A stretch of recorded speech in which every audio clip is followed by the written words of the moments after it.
Cuma mengirisnya ini menggunakan konsep kalkulus. Nah, seperti yang saya bilang tadi, sekarang kita akan mencari luas lingkaran dengan cara menggunakan integral ya.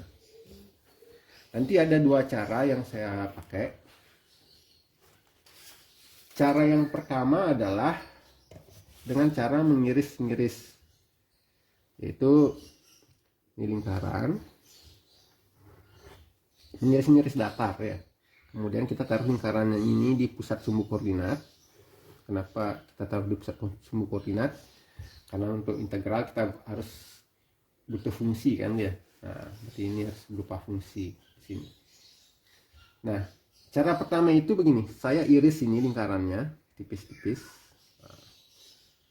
Nah, sebenarnya ada beberapa cara untuk menghitung luas lingkaran itu. Yang pertama gini, kita untuk memudahkan kita hitung seperempatnya aja dulu, yang ini yang di kuadran pertama ini aja dulu, yang ini.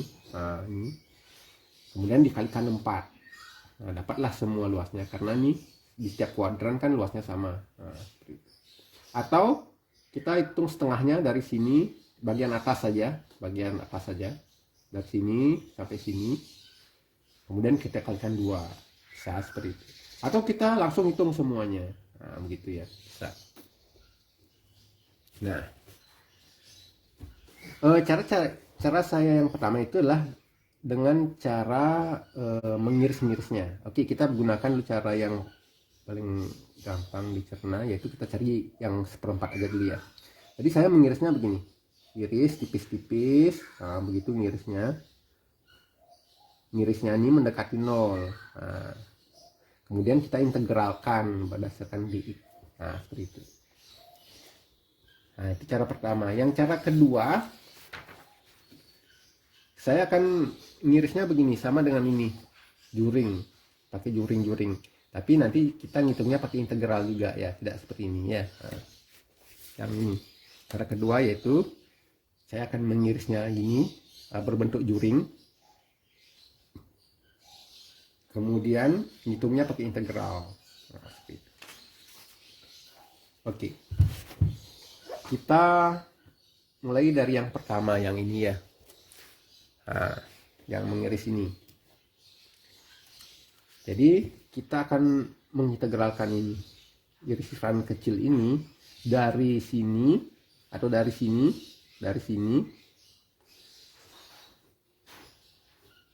sampai sini. Nah, misalnya kita sebut lingkaran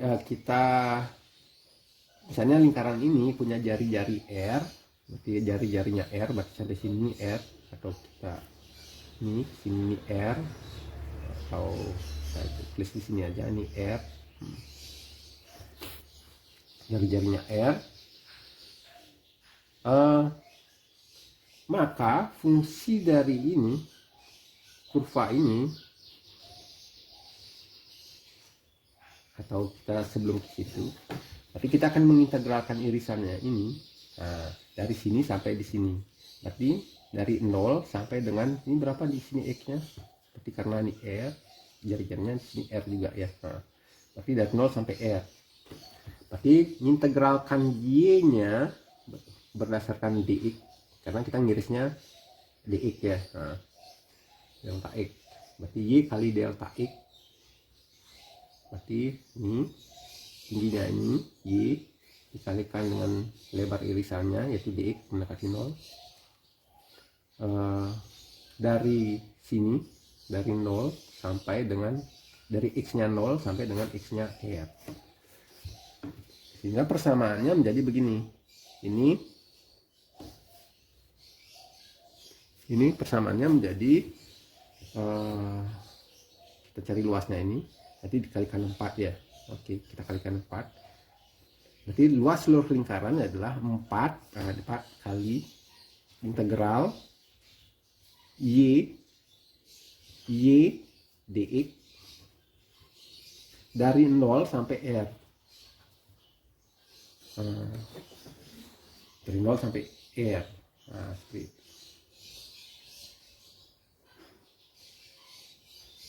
Nah, seperti itu. Nah, sekarang Y-nya ini apa? Berarti Y kan sama dengan Y sama dengan X kan ya. Nah, isi dari X. Sekarang Y-nya apa? Nah, kalau begitu saya gambar lagi di sini. Seperti itu. Berarti misalnya kita ambil titik di sini. Kita ambil di sini. Ini adalah R. Oke, ini siku-siku di sini. Berarti ini adalah Y-nya. Kemudian ini adalah X-nya ya.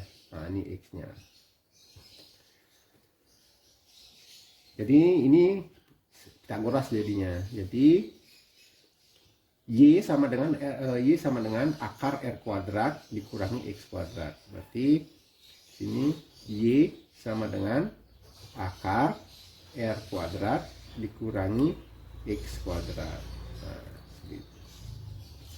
jadi masukkan Y-nya ini bentuk ini ke sini. Ini jadinya luasnya sama dengan 4 dikali integral 0 sampai R akar R kuadrat min X kuadrat dx. Nah, seperti itu. Nah, jadi ini tinggal integralkan ya. Nah, tetapi saya tidak akan mengintegralkan dalam bentuk begini karena ini susah mengintegralkan, nanti ujung-ujungnya pakai trigonometri juga ya. Saya akan mengintegralkannya dengan menggunakan trigonometri. Jadi kalau teman-teman bisa langsung mengintegralkannya dari sini silahkan. Tapi saya di sini akan langsung menggunakan trigonometri. Caranya bagaimana? Berarti saya ubah dulu persamaannya ini. Saya ubah begini. Misalnya ini sudutnya ini alfa. Berarti ini adalah alfa. Jadi Y sama dengan R sin alfa. Berarti ini persamaan trigonometrinya. Jadi Y sama dengan R sin alfa. Nah, seperti itu. Kenapa Y sama dengan R sin alfa? Karena sin alfa sama dengan Y per R. Y per R. Nah, jadi Y sama dengan R kali sin alfa. Nah, itu juga X sama dengan X-nya sama dengan R cos alfa. Nah, jadi inilah yang saya pakai sehingga nanti ini loncat ke sini. Nah, tapi nanti batasnya ini tidak saya tulis dulu ya. Nah, integral 4 kali Y-nya saya ganti pakai R sin alfa. R sin alfa. Nah, ini. Jadi dari sini dengan menggunakan persamaan trigonometri ini, persamaan ini menjadi begini. Jadi L sama dengan 4R sin alfa, berarti Y-nya ganti dengan ini R sin alfa, X-nya ganti pakai R cos alfa, D R cos alfa. Nah, seperti itu. Nah, batasnya saya tidak tulis dulu,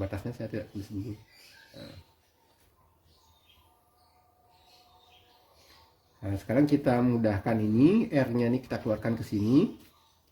Pelan-pelan, saya akan menulisnya langkah demi langkah saja. Jadi 4, ini R-nya keluar sini, jadi R kuadrat sin alfa D cos alfa. Nah, seperti itu.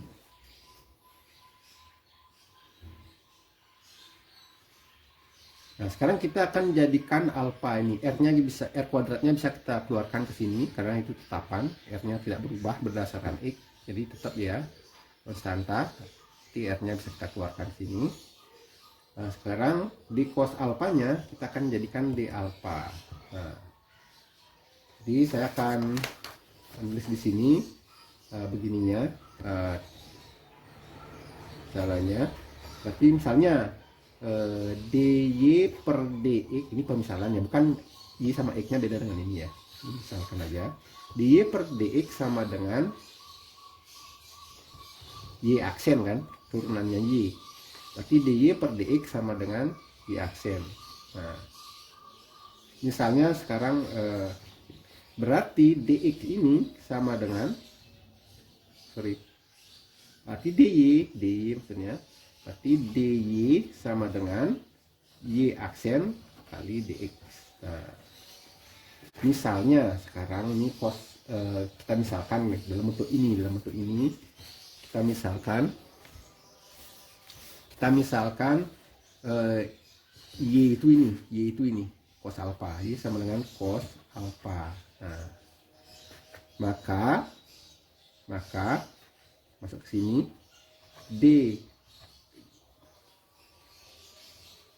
d cos alpha sama dengan d cos alpha, berarti ini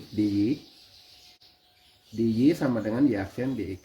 Nah, berarti ini y nya, dy sama dengan, nah y nya turunan y apa, turunan cos alpha apa, kita cari di internet dulu atau di buku ya. Nah, kalau tidak, ini berarti min sin maksudnya ya, turunan cos alpha itu min sin alpha. Seperti itu. Jadi ini sama dengan turunannya y aksen itu, berarti y aksen sama dengan min sin alpha. Nah, jadi y aksen turunannya, y aksen berarti turunannya y sama dengan min sin alpha. Jadi d cos alpha sama dengan dy sama dengan y aksen. Oke, saya ulang tulis.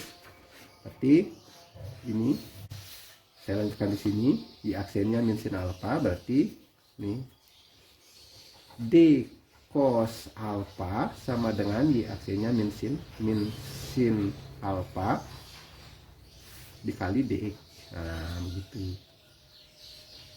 Berarti d cos alpha sama dengan min sin alpha, di alpha ya, di alpha karena x nya, ini misalnya y cos alpha kemudian x sama dengan alpha, begitu. Saya kurang di sini. Jadi misalkan di sini y sama dengan cos alpha, jadi y aksennya sama dengan min sin alpha.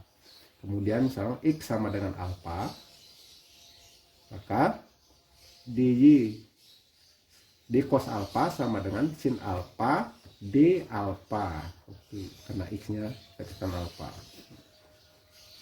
Oke, jadinya begitu.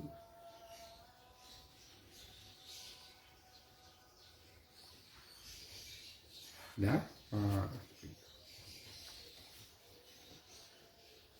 jadi di sini integralnya ini sama dengan 4 kali luasnya sama dengan luasnya 4 kali r kuadrat.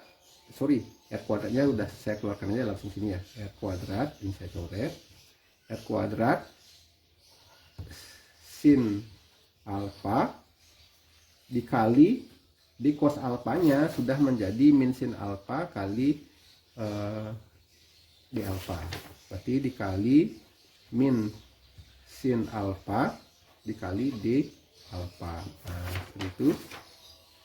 Sehingga ini menjadi 4 r kuadrat ini sin alpha kali min sin alpha min sin kuadrat alpha. Nah, min sin kuadrat alpha d alpha. Nah, jadi begini. Nah, sekarang batasnya sampai mana? Karena kita mengintegralkan berdasarkan d alpha.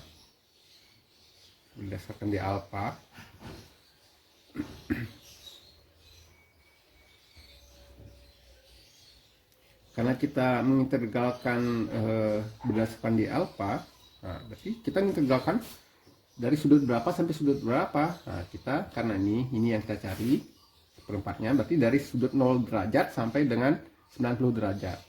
Nah, tetapi kalau di kalkulus tidak bisa kita menggunakan derajat, harus kita menggunakan radian. Nah, kenapa?